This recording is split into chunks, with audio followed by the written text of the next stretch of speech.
કમોસમી વરસાદના કારણે ગિરનારની પવિત્ર પરિક્રમા રદ કરવામાં આવી હતી તો જંગલના રસ્તાઓનું ધોવાણ થતાં લીલી પરિક્રમા અશક્ય બનતી હતી. જોકે પરંપરા જાળવવા સાધુ સંતોએ અને વહીવટીતંત્રના સંકલનથી પ્રતિમારાત્મક પરિક્રમા પૂર્ણ કરી.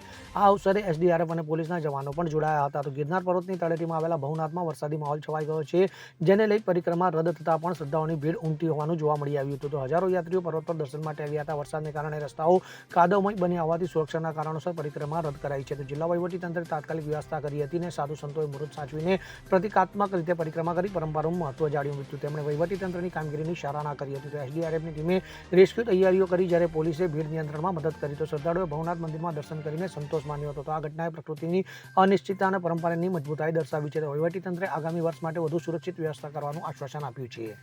આ લોકોને કંઈ તકલીફ પડે એના માટે તંત્રએ ખૂબ સારો નિર્ણય લીધી છે, ખૂબ સરાહનીય કામ કર્યું છે.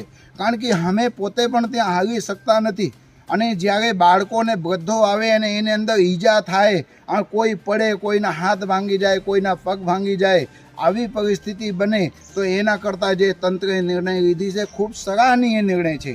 હું જૂનાગઢના જે સાધુ સંતો છે એમને પણ ખૂબ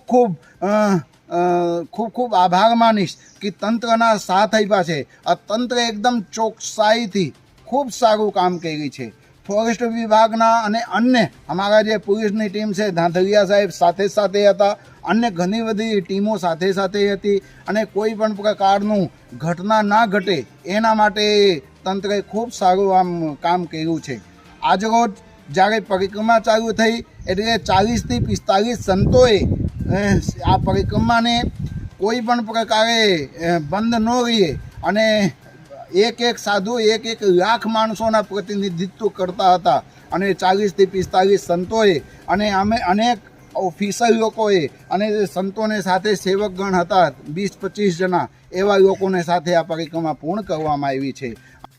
બ્યુરો રિપોર્ટ CN24 ન્યૂઝ. હવે જુઓ દેશ દુનિયાની તમામ ખબરો તમારી આંગળીના ટેરવે.